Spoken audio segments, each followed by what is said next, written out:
민주주의의 꽃이라고 합니다. 그러나 지금의 대선전에는 꽃의 향기는커녕 퇴장해야 할 세력의 이전 투구만 보입니다. 김문수 후보와 한덕수 후보 간의 권력 투쟁은 우리의 미래를 결정할 국가 지도자를 뽑는다는 대선의 의미를 크게 훼손하고 있다고 봅니다. 한덕수 후보는 출마하지 말았어야 하는 분 아닌가요?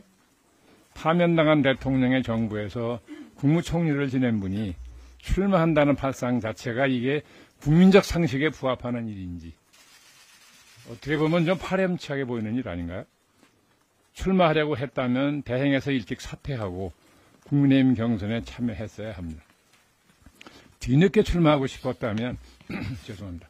최소한 무소속 후보로 완주하려는 각오는 있어야 하지 않았을까 생각합니다.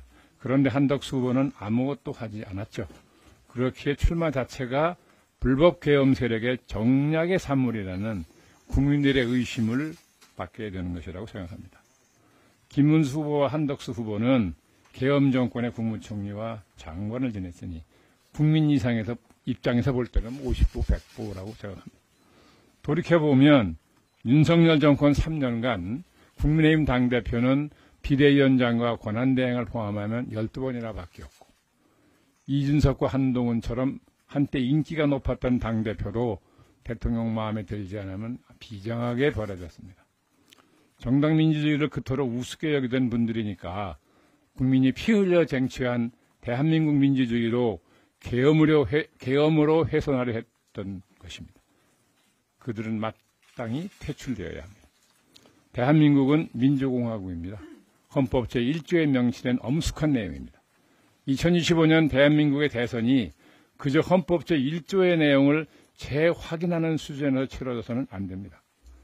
무엇보다 민생이 너무 어렵고 대내적으로도 산적하는 과제들이 많습니다. 그런 과제들에 대한 해결책들을 놓고 경쟁해야 합니다. 위기와 난관을 극복할 수 있는 유능한 통합의 지도자를 뽑아야 합니다.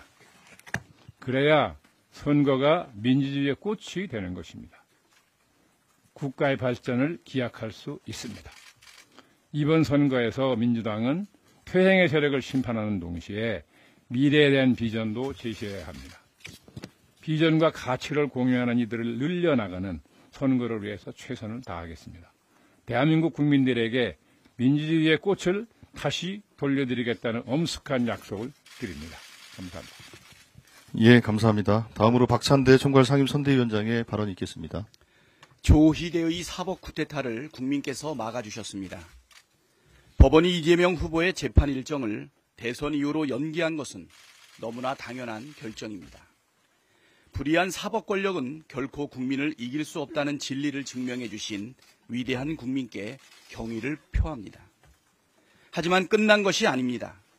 내란 세력의 재집권을 위해 가장 유력한 대선 후보 이재명을 제거하려 한 조희대 사법 쿠데타의 진상은 반드시 규명되어야 합니다. 오는 14일 국회 법사위는 조희대 대법원장에 대한 대선 개입 의혹 진상규명 청문회를 개최합니다. 민주당은 이번 기회에 법원의 선거 개입을 원천 차단하고 사법정의 실현을 위한 사법 대개혁을 적극 추진하겠습니다.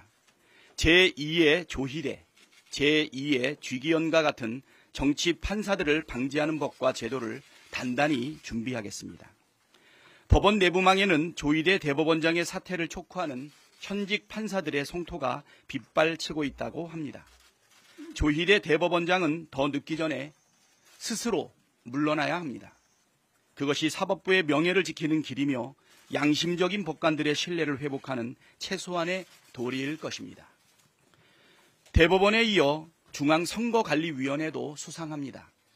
우리 당 김한규 의원이 중앙선관위 주최 TV 토론회에서 마이크에 대고 이재명 후보를 언급하고 국민의힘 후보 이름이 들어간 피켓을 쓴 것이 문제가 된다며 조사에 나섰다고 합니다.